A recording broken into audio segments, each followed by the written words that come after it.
Coming up on the show today, this is probably the biggest opportunity we have to demonstrate that we can control immigration while doing it legally and humanely. I think that Labour's probably got another year to 18 months, and they've got to engage better on that with the public. Robert Jenrick, who's trying to sort of vie with Farage for the same space by doing sort of snappy Instagram posts. He said, do these politicians and these civil servants live near these asylum hotels? You, Robert Jenrick, until quite recently, were the minister in charge of this. Fact, the numbers currently is a lot lower than when the Conservatives are in power. The Rest is Politics is powered by Fuse Energy, and Fuse are now offering £20 credit and free Trip Plus membership if you switch to a fixed tariff before the end of August. They've listened carefully to their customers, and the number one request was gas tariffs. So now at last you can switch both your gas and electricity to Fuse. One supplier, one bill, one less quagmire to navigate. It's also cheaper. Fuse gas and electricity customers typically save £150 versus the price cap. Today's political climate is full of talk about control and clarity. Well, Fuse have quietly exercised some, at least when it comes to your energy bill. And they began with a mission, which was to make electricity cheaper, cleaner, simpler.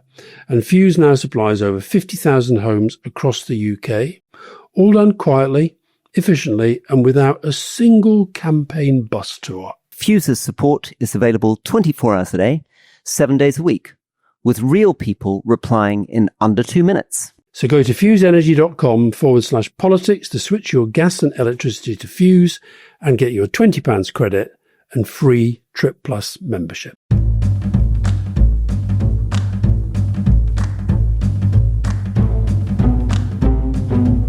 Welcome to the Rest is Politics Question Time with me, Rory Stewart. And with me, Alastair Campbell. And Rory, you said in the main episode you were going to be nice about Yvette Cooper. Well, we've had a lot of questions about all that's going on the immigration front. Let me just give you a few. Hayley Bright. Not everyone protesting immigration can be lumped into the far-right category. Many of us are simply concerned about our children and community amidst rising levels of crime, squeezed public sector. Do you understand the legitimacy of these worries? Sean Traynor, with the one-in, one-out treaty being applied without having received parliamentary approval, are you worried that Parliament's role in our democracy is being undermined? Marion Benny, why is Starmer so reluctant to call out and fact-check Farage? I might have a go at that one in a minute, but where do you want to start, Rory? Let's start with the deal itself. I think begin by massive praise for Yvette Cooper pushing ahead with this. This was something that was trailed in their policy before the election. And it gets to the nub of the issue, which is, as we've often said on the podcast, France is a safe country. There is no humanitarian reason why you would need to leave France and move to the United Kingdom. And doing it with people smugglers in very, very unstable, dangerous craft threatens people's lives. And also, of course, is being used by the far right to stoke massive anxiety and is contributing to the possibility that we could end up with Nigel Farage as a very, very major force in government. So you've got to deal with it. And the correct way to deal with it is a deal with France, which says everybody who lands in Britain on a boat will be returned to France. That's the positive bit. Praise to Yvette Cooper. The negative bit, I'm afraid, I'm going to have a bit of a go at your friend, President Macron here. Because France somehow is missing the whole point of the thing. They're saying that they'll take people back up to a certain number. Now, that's exactly misses the whole point. The whole point is deterrence. If every single person who arrived on a boat was automatically returned to France, the numbers would cease, right? There'd be no point you getting on a boat anymore. That's what happened with the EU-Turkey deal. Furthermore, it's ridiculous for France to say, every time you return someone to us, you take someone for us, because again, if the policy works, nobody would be coming to the UK, then they wouldn't be taking anyone from France, and then France wouldn't have any incentive to collaborate.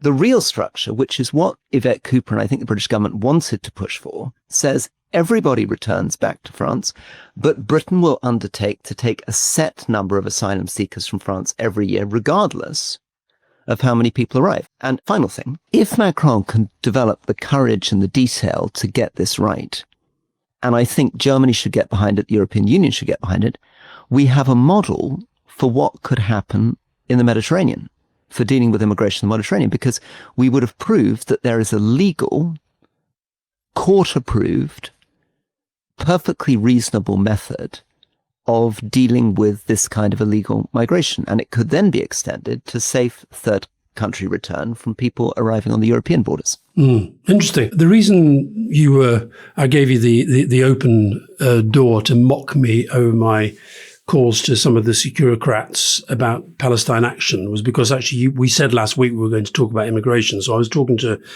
people in the Home Office and elsewhere, and it's really interesting that you say that, because I think one of the things they feel at the moment is that, largely because of our media and because of populists like Farage and now Robert Jenrick, who's trying to sort of vie with Farage for the same space, is that the government feels they're not getting remotely a fair deal on this debate at all. Just to give you one example, at the moment, virtually every day you pick up the right-wing newspapers and they're covering these. This relates to Haley's question. Not everyone protesting immigration can be lumped into the far-right category.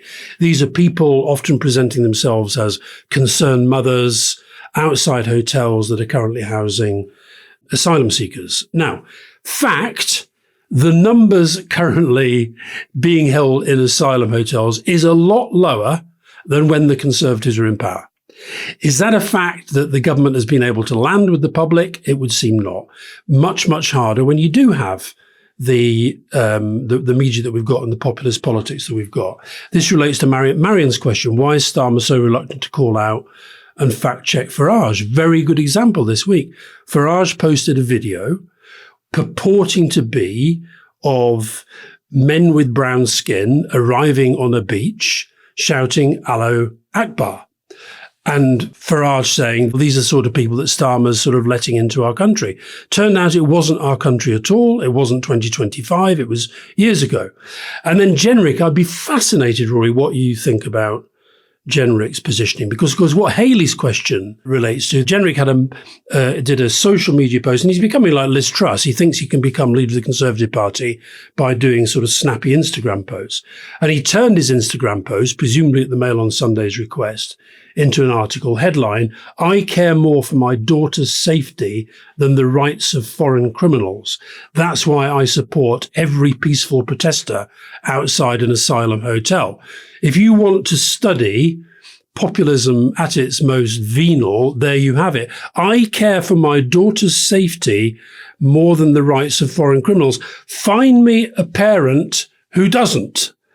But what he's saying is, and in his video, he said, do these politicians and these civil servants, do they live near these asylum hotels? No, they don't. Well, I assume that includes you, because you, Robert Jenrick, until quite recently, were the fucking minister in charge of this. And the policy pursued by Yvette Cooper, as your former colleague Rory Stewart seems to have acknowledged, is at least beginning to work better than the expensive gimmicks and the bullshit you came out with. But I do think there's a very interesting question about all these leaders, Yvette Cooper, Macron, in the sense that they had an incredible opportunity here with this big summit between Macron and Starmer to come out with a really big, bold, courageous statement, which is every single person now arriving on British shores will be sent back to France.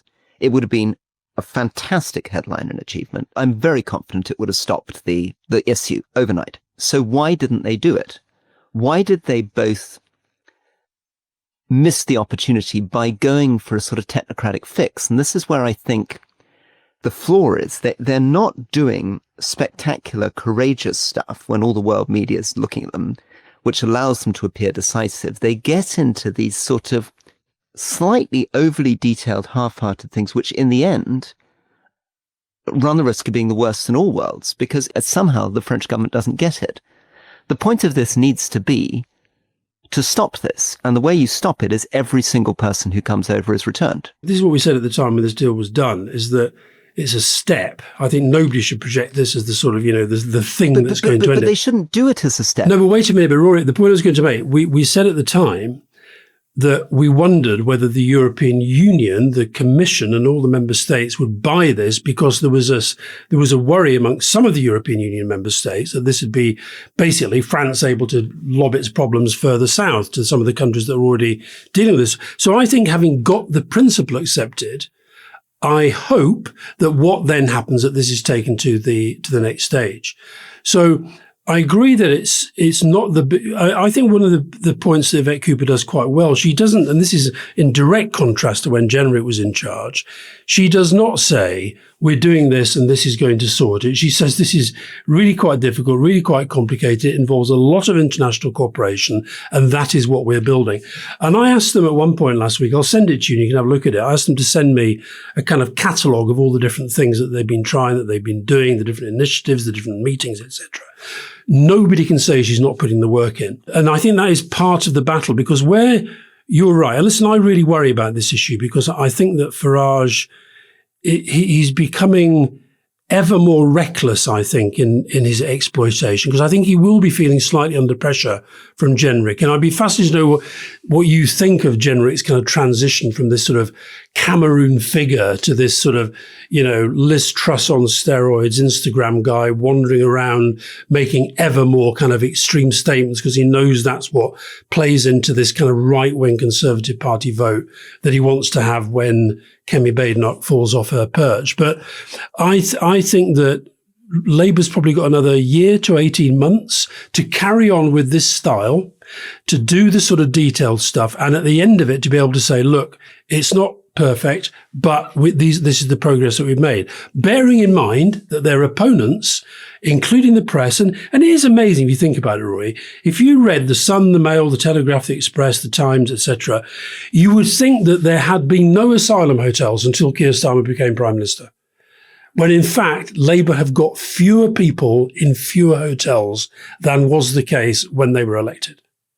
Now, that's a communications issue and a political issue, and they've got to engage better on that with the public, and better at challenging reform and at challenging Jenrick, who's clearly decided this is his issue. This is the big challenge for everybody who cares about the progressive centre, because here's an opportunity. This is probably the biggest opportunity we have to demonstrate that we can control immigration while doing it legally and humanely. This is the opportunity. If we can get this right with France, which is to say everybody arriving in Britain from France will be returned to France, and by doing so, who's going to pay 15,000 euro to a people smuggler if every single person who arrives gets sent back? In fact, what they found with Turkey when Greece did this is you only have to return the first 100 people and the thing stops almost immediately. If we can get this right, we can prove that we can do it while respecting the European Court on Human Rights, the European Court of Justice, the Refugee Convention, the Convention on Child Rights, the Convention Against Torture, all these things. The next stage to that would then be Europe making a deal with, for example, Kenya or Senegal, or another EU-Turkey deal to do the same thing in the Mediterranean.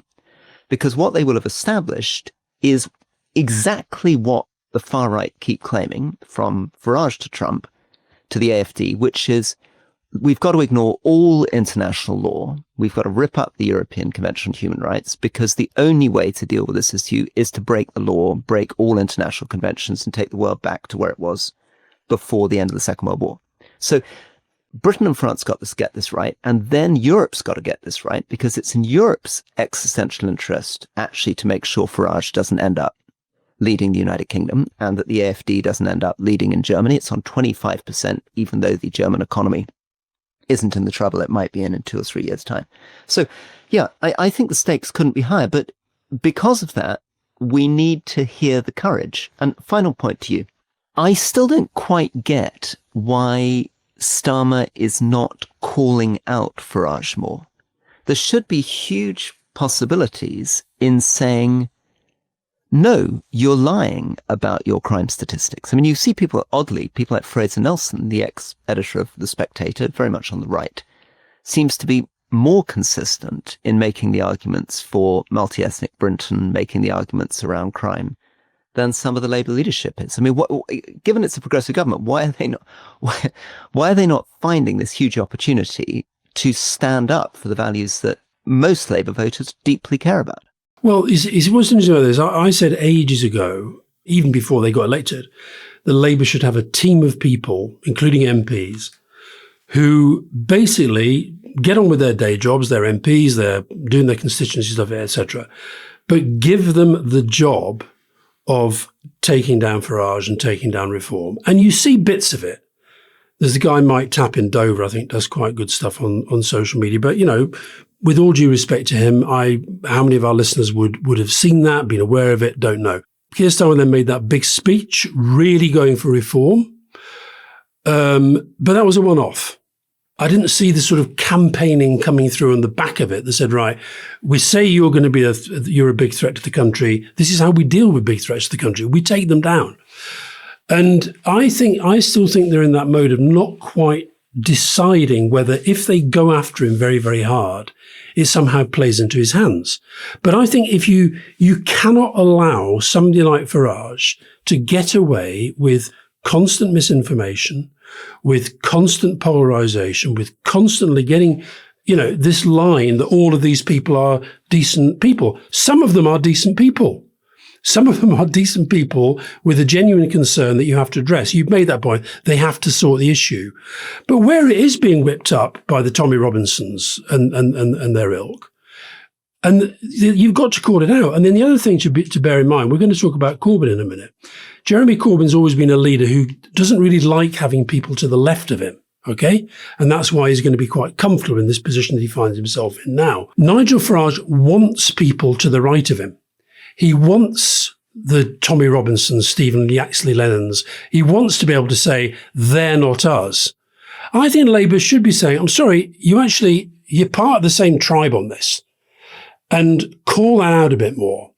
And repeat my point, which I'll repeat probably in vain till the day I die, that the other way that Farage has got to be hit hard, the one thing you've done with your life and your career, you gave us Brexit, and look where it's got us. So are we really going to give you over the whole country? Well, and I think everything you say, I mean, Labour MPs I talk to, and admittedly they may be more on the centre-left of the party, it would be complete music to their ears.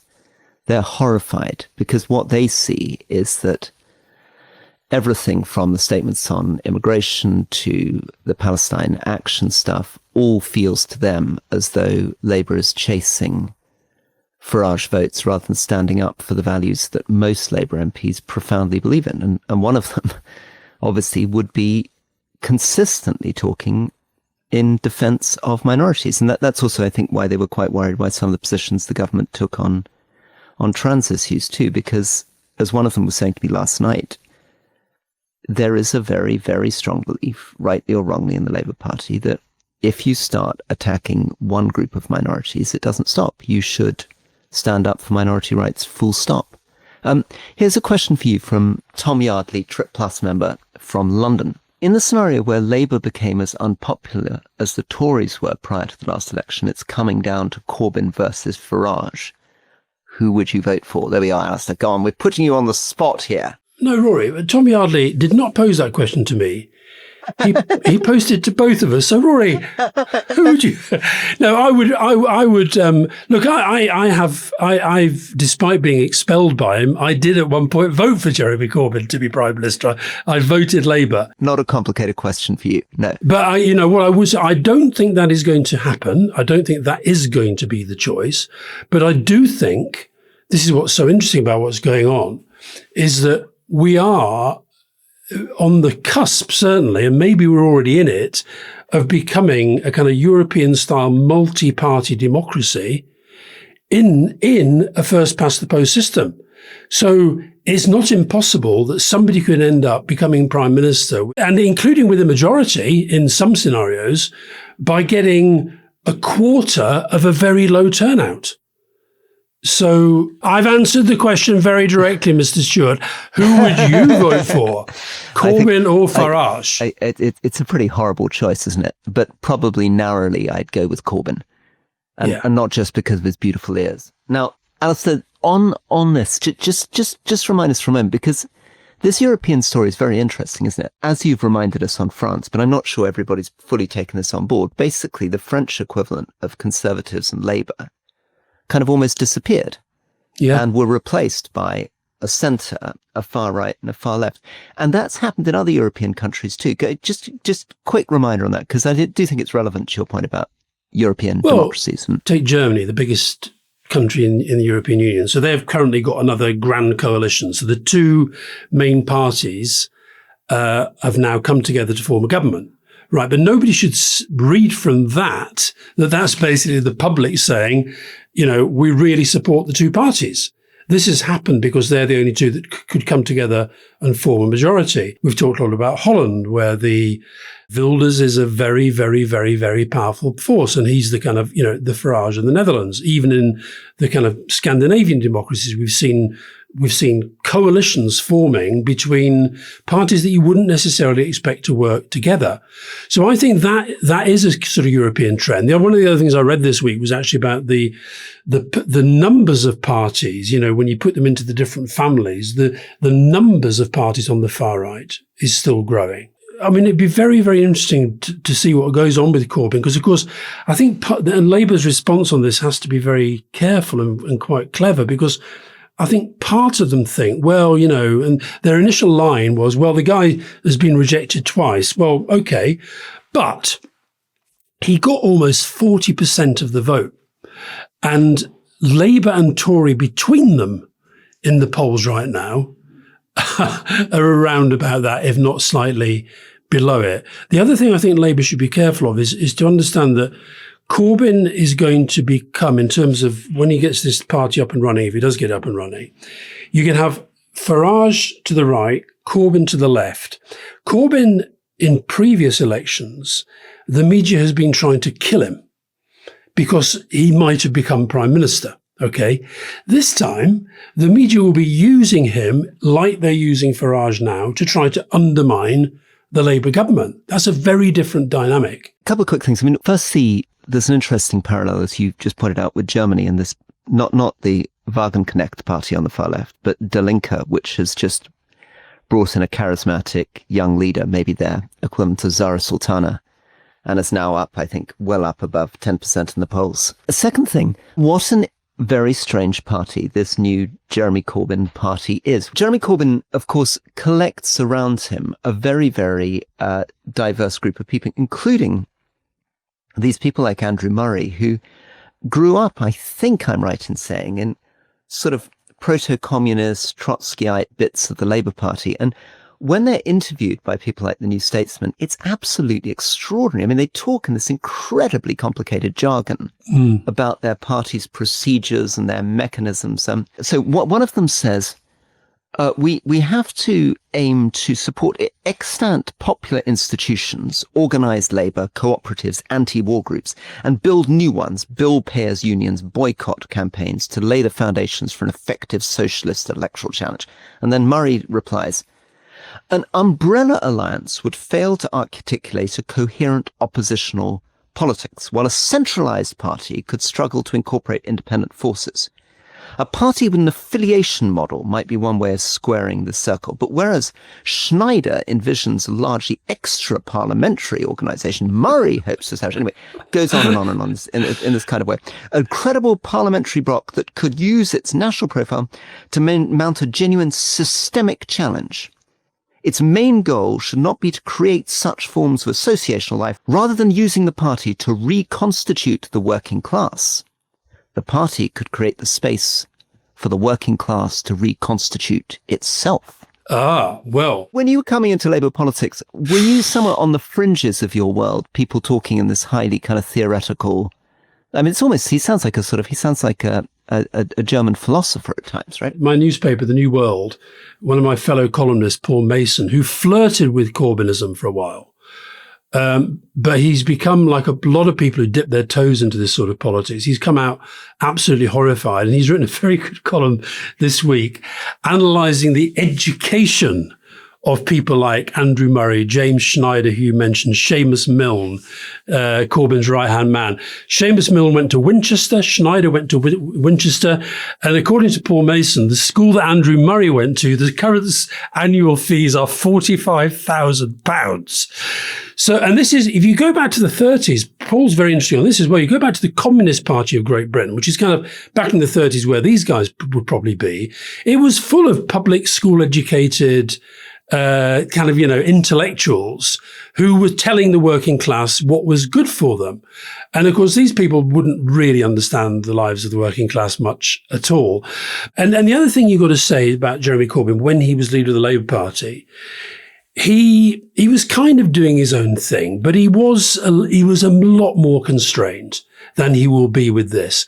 And my point about not wanting anything to the left of him means that this thing is going to be wide open to all sorts of kind of people that ultimately, I mean, God, he got in enough trouble with getting selfies with dodgy people, but this time it's going to be, but we'll have to see. I think the other thing that most listeners in Britain will be aware of, but maybe international listeners won't be aware of, is a large core of his MPs seem to come from this independent group, which were predominantly Muslim candidates who ran against Labour candidates in often Muslim-dominated constituencies. This is an alliance which will have highly progressive people who are very much in favour of transgender issues, might get Clive Lewis sympathetic towards them, Labour MP, but on the other hand, it's going to have Muslims who's maybe much more conservative in their social values. I got sent this from somebody I don't know, who emailed me on my website, and it's a voice note from a young man called Jacob Stokes.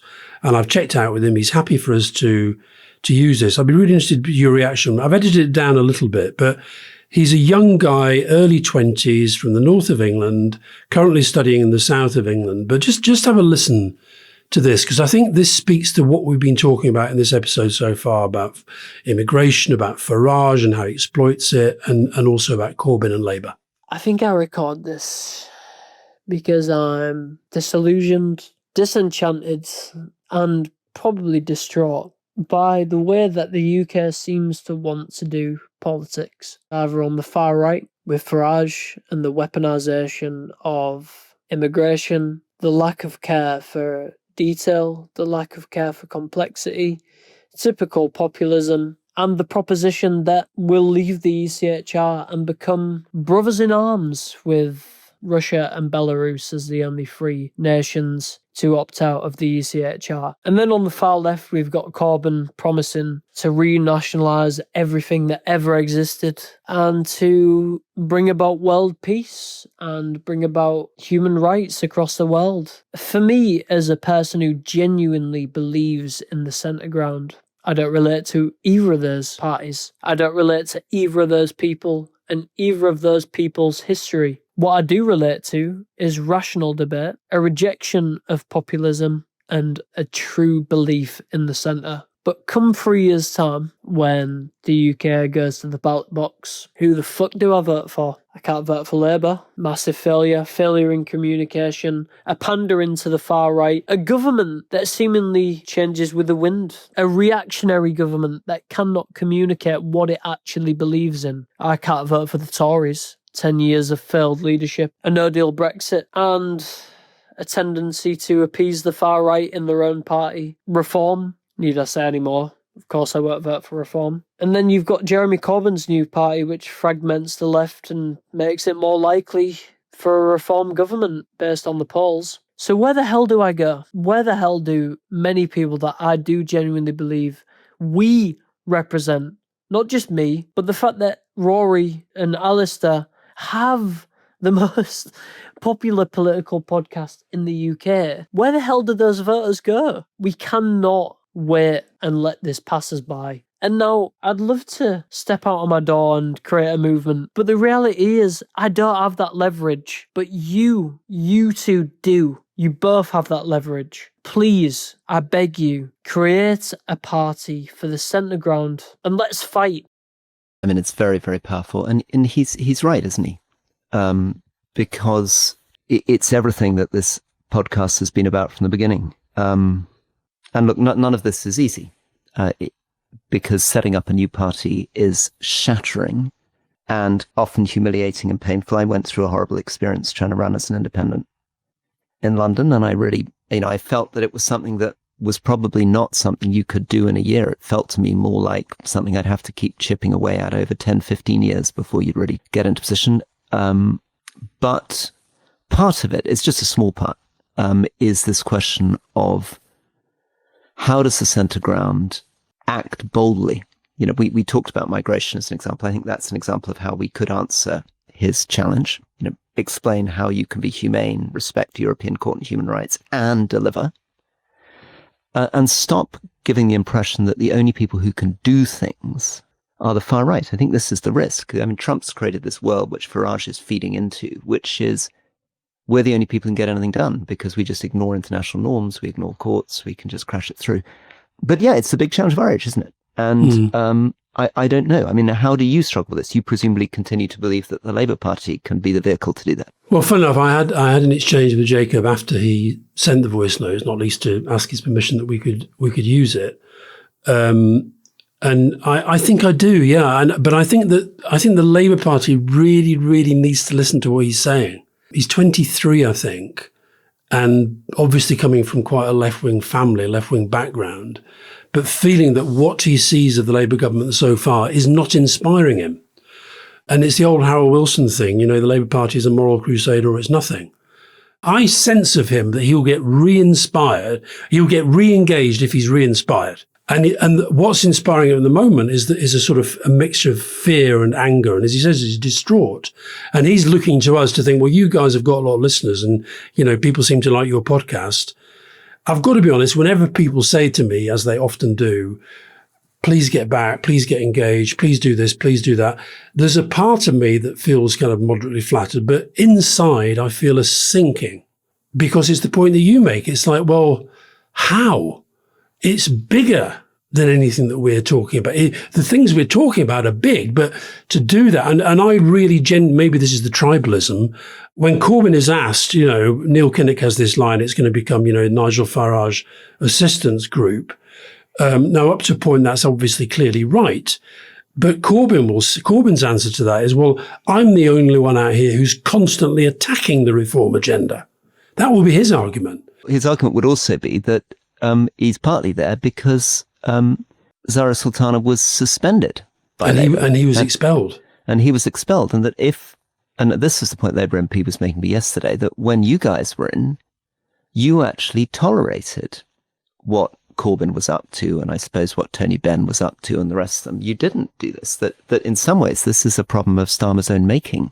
That had he not been suspending and expelling them, they wouldn't have found it necessary to make a new party. Anyway, listen, I want to thank Jacob. He's given us lots of food for thought. I'm not going to promise that we're going to play voice notes every week. So, but if people do want to communicate it that way, that's fine. I found his message. It just arrived out of the blue. I found it very moving, actually. Yeah, it was very moving. Look, one small thing just for Jacob. I am wondering now, increasingly in terms of my own personal life, whether the answer isn't for me to re-engage with politics at a much more local level, so much less kind of grand, national, international, but think about, I keep banging on about the importance of mayors and local democracy and citizens' assemblies, and I'm beginning to wonder whether I shouldn't be trying to make that work at a much more local focused level. Cumbria, that's right, Cumbria. Are you dropping a very large hint here, Rory? No, this is just the beginning of a thought process, Alice. The beginning of a thought process. But when I put this to you a few weeks ago, you said no, that's not happening. No, I'm beginning to shift. I'm beginning to think. But of course, it may be all pie in the sky because how on earth does one run as an independent against all these big parties? And well, they're not. The point Jacob's making is they're not as big anymore. That's true. They're not the same things. Now here, Alastair, we're going to catch you out with a niche question, test your general knowledge. With the news that Cameroon President Paul Biya is running for another term in his 90s and will be 100 at the end of this term, do A&R envisage still podcasting when they hit 3 figures? I guess I'm pushing you more to talk about Cameroon than about our future podcasting in 50 years' time. Yeah. I think it's highly unlikely that I will be alive. But Cameroon, so you think you can trick me, do you? Well, I've met Paul Biya. What? When did you meet Paul Biya? Oh, one of those big sort of EU Africa events with TB, because he has been in power for a long time, Rory. Oh, you mean he's not one of these guys that first stood for politics in his 90s? No, and also he's not one of these guys that I've consulted or advised either. Would I have advised him to put his name forward right now? I'm not sure. What's happened here in Cameroon, there was a guy, I think the main opposition guy, a guy called Kamto. He was ruled out. The electoral body decided, no, I'm sorry, Mr. Maurice Kamto, you can't run. But the president, he was cleared to run for his 8th term, and it means he's now 92. The election is next year. He'll be 93. It's a 7-year term, so he would be 100 if he got to the end of that term. I just hope nobody tells Donald Trump. As Africa Minister, Cameroon largely featured because there's an Anglophone, an English-speaking part of Cameroon that has a very, very difficult fractious relationship with the French-speaking part of Cameroon, and where there have been huge human rights abuses and demands for independence. And in fact, actually, we should next week talk about Trump now signalling things on Somaliland. But I'm very struck that His Excellency Paul Biya became Prime Minister in 1975. He's the second longest ruling president in Africa after the president of Equatorial Guinea. Yeah. And the longest consecutively serving non-royal national leader in the world, and the oldest head of state in the world. And I'm very struck by his remarkably black hair, given his advanced age. What does Scaramucci call it? Latin dictator, Latin dictator Brown. Yeah. So I suppose maybe we're being a little bit flippant, because presumably it is a very, very worrying and sad for Cameroon and its development and its future that somebody is sitting there since 1982 and is trying to extend themselves into another term. I mean, it's pretty absurd. And but there we are. There are plenty of absurdities in the world, and that story adds to them. Okay, next one for you. Will Cave, Trip Plus member, Somerset. Hi, Rory and Alastair. Can you comment on Chancellor Metz's decision to discontinue military aid to Israel?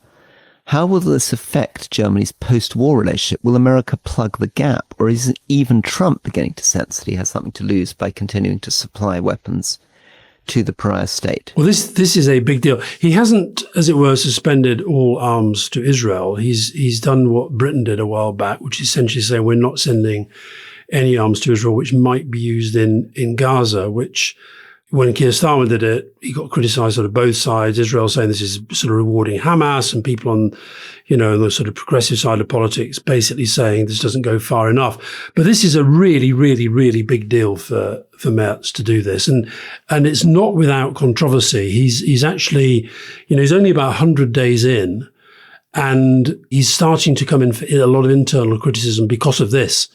So the minister-president, that's like the sort of prime minister, as it were, of Hesse, one of the Länder, a guy called Boris Rhein, as in the river, he has very, very, very strongly criticised it, said that our support for Israel should be unconditional, that the security of Israel is the what they call the Staatsräson, the raison d'etre of the German Federal Republic. And sorry, just to state the blinding obvious, I mean, it would be bizarre for any country to say their support for any other state was unconditional, except in the case of Germany because of the Holocaust.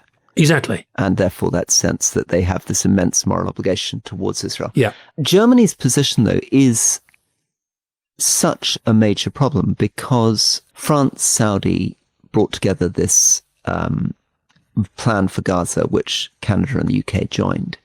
But there's no European Union vision. Basically, the truth of the matter is that there is the Trump-Netanyahu vision, which increasingly looks like the annexation of the whole of Gaza and pushing the Palestinian population out, and the end of any two-state solution, the creation of Greater Israel.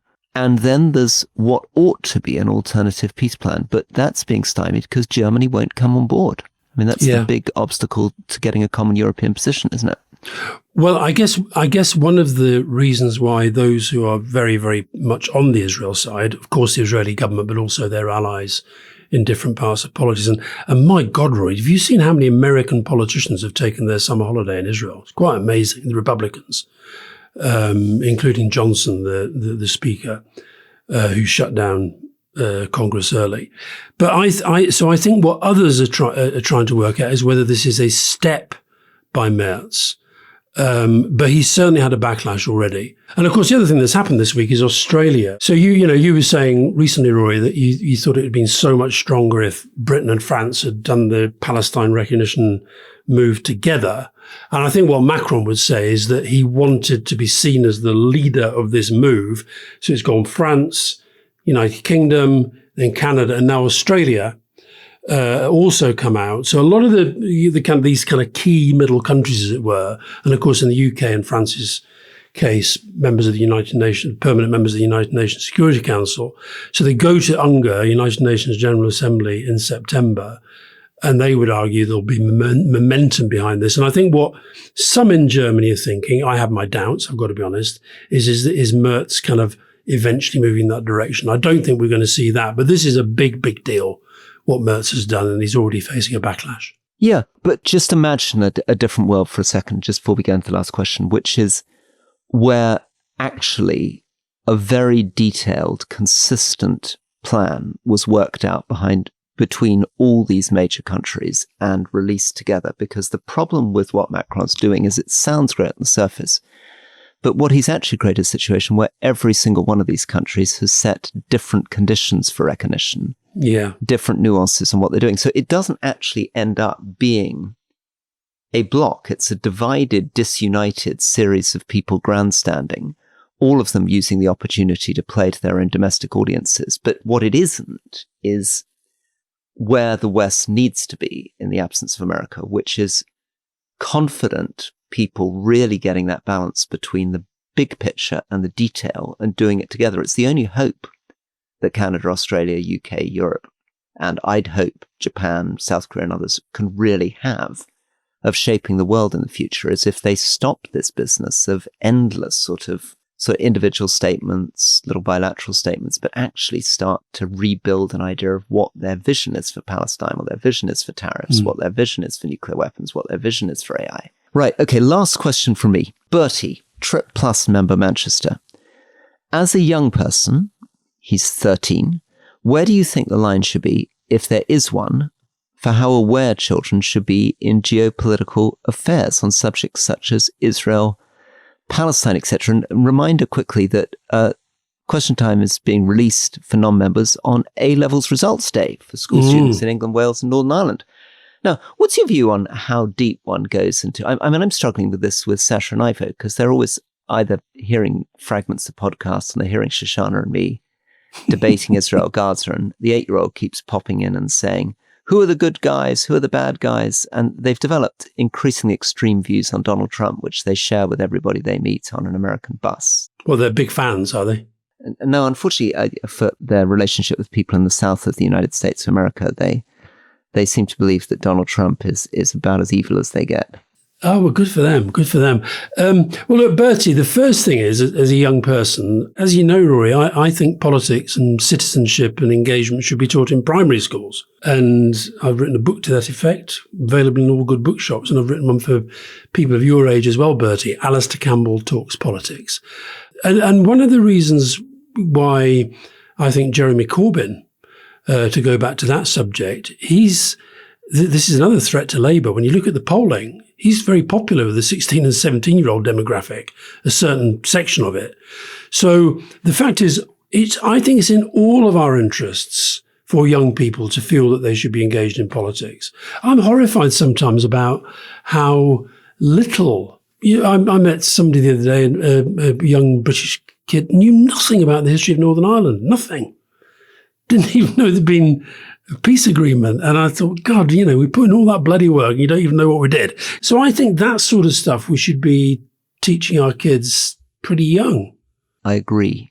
And I think there's also obviously one of the things traditionally that new voters can bring is the very basic questions to our complacency. So to maybe just sort of wrap together some of the themes of the last couple of episodes, I think people like Bertie are the people who should be asking us why we are taking for granted that Putin's not going to invade the Baltic, or that America's going to provide a security guarantee, or that the AfD is not going to win in Germany. I think that our politics has become very complacent, and I think young voters asking, I mean, I feel this with, when I'm debating with Sasha about this stuff, that of course he asks very sensible questions. Why on earth are we doing this? Why are we still dealing with this country? Why are we recognizing them? Why are we allowing them to do this? Why are we not, if you say plastics is such a problem, why aren't you doing anything about it? If you say that AI has great benefits, but also huge risks. And of course, I don't have good answers to those questions because, of course, one operates in this sort of cozy little world of talking to people who are in the system. And that, of course, is the appeal of the far left. It's the appeal of the far right, but it's where I think young people have got a point. And also, I think the other big factor in this is the media's role. I mean, I'm getting increasingly horrified by the way that the mainstream media covers Trump. And I understand it. They want access. But when you see these he very rarely gets properly challenged. And the reason may be because these journalists think, well, if I really go for him and really push back and really try to get under his skin and really try to probe him on some of the sort of corruption, some of the lying and some of the double dealing and the rest of it, they just stop getting any access whatsoever. And that's part of how autocrats and authoritarians operate. But surely the role of media in that space is not to pander and play along, it's to challenge it. So I would say to Bertie, be engaged, be interested, be involved. And actually, I think one of the most important things people can think at the moment about is actually trying to do what they can do to improve journalism as well. Because I think the decline of good journalism is a big part of the mess that we're in. Yeah, but there's still a lot of good stuff out there. We've just got to work out how we defend it and support it. I mean, it's that there's some amazing reporting, but you're right. It's under so much pressure, isn't it? I mean, I keep my final depressing thought is there are exceptions. I mean, I think The Economist, as the editor has been emphasizing to me, is still very well funded, still has a good set of foreign correspondents, is still doing well. But so many other bits of the media landscape, their revenues are falling. They're losing their foreign correspondents. They're losing their stringers. I mean, all these countries where I used to operate, where there were always 3 or 4 really good foreign correspondents who were asking serious questions, getting into detail, they've all gone. And there's less and less space for this. I think I was joking to you that a friend of mine who was an Africa correspondent for one of the big British newspapers, because they're doing it all on page impressions, so his editor basically only promotes things that get a lot of likes and retweets. He basically couldn't get them to print any of his stuff about droughts in Kenya. They just wanted to know about some new early hominid proto-Neanderthal that had been found in the Rift Valley, because that would get, 2 million retweets because people are more interested in early hominids than they are in drought. God, no, it's pretty terrible.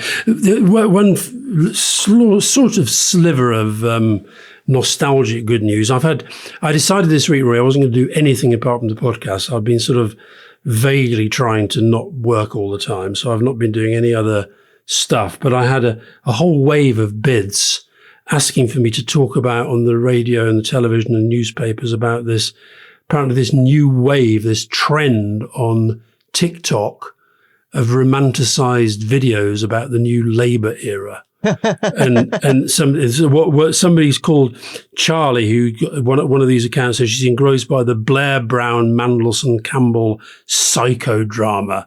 But I looked at a few of them. They were actually very sort of affectionate, I thought. So I think people are looking back and thinking, maybe that wasn't such a bad government after all. That's social media for you. It's amazing what kind of remakes they can do. It's going to make Robert Jenrick into the leader of the Conservative Party. Well, yeah. All right, Roy. Lovely to talk to you. Bye-bye. Thanks again. See you soon.